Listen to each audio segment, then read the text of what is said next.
It's great. Way to ruin the segment. Way to ruin your career. Like everything else that you've done. Alright, can I go on to the next email? So that's the first one. Thank you, Rachel. I read your email on the air. The other one comes in from a Yankee. And I'm not going to quote him verbatim, but basically he discovered a whole new conflict. Like, let's just wrap up what we've had the last couple of weeks. 2 weeks ago we discussed the Burger King bailout. Remember that? We talked about the Burger King bailout because the judge in the case, the one who presided over the Rubashkin case and gave him the verdict of 27 years, she has a conflict of interest list, and on that conflict of interest list was Goldman Sachs. And Goldman Sachs is heavily invested in Burger King, right?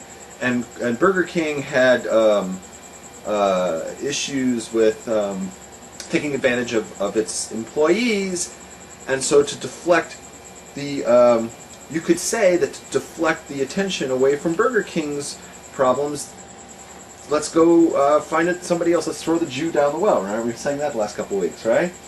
Let's throw Rubashkin down the well and say that he's also got taking advantage of his employees, right? So because of that, because she's heavily invested in Burger King, and you could say that, so you see that there's a potential conflict of interest because it's the appearance of impropriety. And the following week, last week, we talked about how it even gets worse. Because Burger King's only the #2 fast food restaurant, and Goldman Sachs isn't that huge of a company. The last week we talked about Chase Bank, J.P. Morgan Chase, who I believe is the biggest bank in America, and they were heavily involved in the investment of the biggest meat industry, biggest meat conglomerate in the world. It's called JBS Swift, and Swift, for those who remember, was busted by immigration officials in the United States because they had 1,200 illegal aliens. Yet nobody in Swift went to prison for 27 years like Rubashkin did, right? So you see that there's something fishy going on. Like, you know, this woman Rachel wrote, there's a rat. We smell a rat because something doesn't add up here. Something smells fishy. Something smells fishy in the meat industry.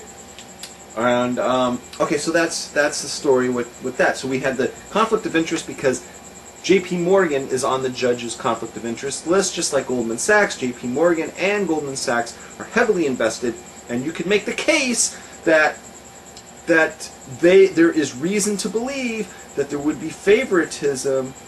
In her advantage, she would have a financial gain if to send Rubashkin down the well, to send the media and the government and everybody after the Jew, which she's not invested with at all. That's the competition, and she would stay with her. She would, take a financial gain from that. She has gained financially by sending him down the well, by closing out agri-processors.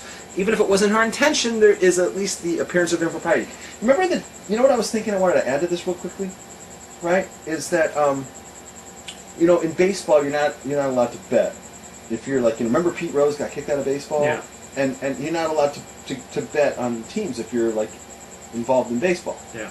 Right? But he never, it wasn't like he threw the game. Yeah. He bet on himself. He bet on his own team. So like, what's the problem? Exactly. But what is the problem, Levy? You know what the problem with that is? Impropriety. Looks bad. It looks bad. You know why it looks bad?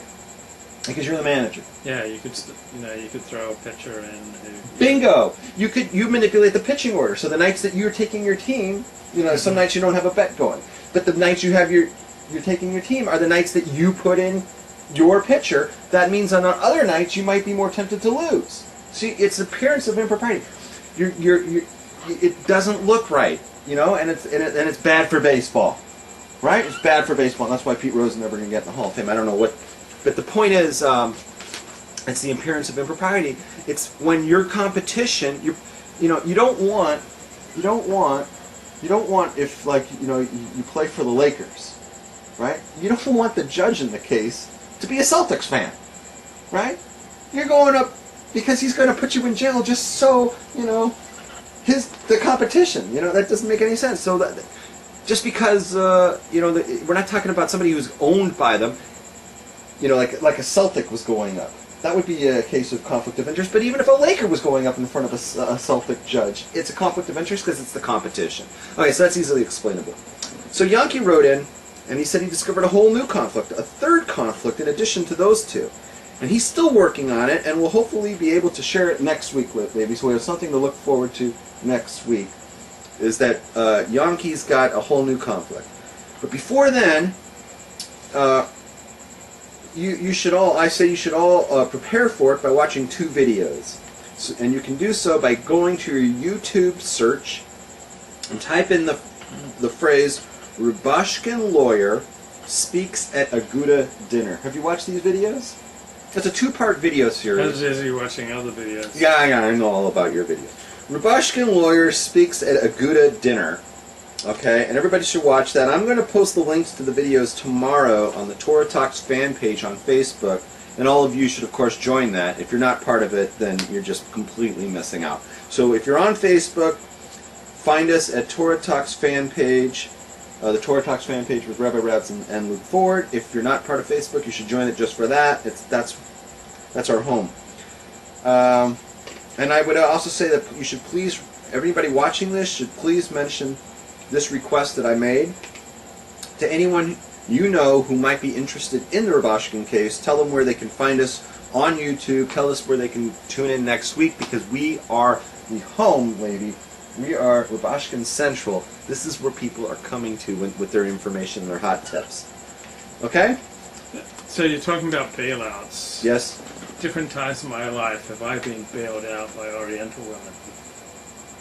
I think the segment that's going to be used to go viral just ended, because this isn't going to want to be on it. Okay. Because, like, I've been down and out, I've been struggling, I've been going through some tough times, and there's just like a nurturing quality in an Oriental woman that's often not there with the white woman, the Latino woman, and even the black woman. Like, there's just like a soft, gentle, nurturing quality that many Oriental women have, and also they have a way of just squeezing you tight. They just like wrap you up in their love, and they squeeze you so tight that, like, so many white women out there are just sloppy. Like, you just feel like what does this have to do with the Rubashkin lost case? in the Grand Canyon. It's like, what does this have to do with like anything? You can't even feel the sides of the Grand Canyon. It's like you are so lost, and it's in those times you go, oh, right. Like, I wish I could be squeezed by an Oriental woman right now. Because they know how to nurture a man. They don't put him down in public. They don't like bust his chops. They're just very subtle, and they just do these very subtle squeezing manipulations that are just amazing.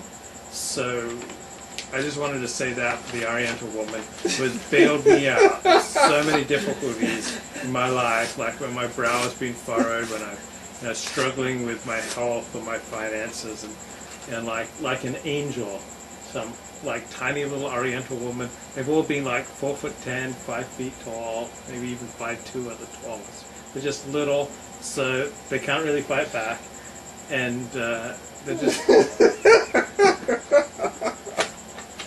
And it's so important to be like grateful for your lot, and to be grateful for the people who've come your way in life, and like, you know, in life we're having conversation with other people, and often other people will be a missing word in our conversation, or often there'll be whole sentences and paragraphs. And some of these Oriental women were just like whole sentences and paragraphs in the conversation in my life. Did they say and like? They just added so much depth. Did they and say like? richness. Oh, Ching Chong Ling Long Ting Tong. Exactly. Ching Chong Ling Long Ting Tong. Exactly. Oh. They knew exactly what would turn my crank. And they say, lady, you want to make sucky sucky? Oh, no, they were never crude. Me No. so horny. No. Me love you long time. No, they didn't talk like hookers. They didn't act like hookers. Like a lot of, you know, Jackie Mason says, you tell a Jewish woman, oh, you look like a hooker, and she says, thank you.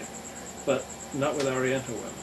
All right, here's what I wanted to say. Mm-hmm. We were doing beautifully on that segment, okay? Mm-hmm. That was ready to go viral. Mm-hmm. But this part is not going to have to be chewed out. And now, by the time we get to the end part, where I want to say, remember to send your checks to us, we can't put it in the viral video, baby, because nobody's wanting to hear about you drooling over Oriental women. I wasn't drooling, I was just remembering. Like with gratitude. It's so important to have gratitude for the good things in life. Right. And for the people who've come But your you way see and how have you, shown you some kindness. do you see how you're your own worst enemy? Because you could have had in the segment us asking for money, and you never know, somebody might have given us money, but instead you had to talk about Oriental women.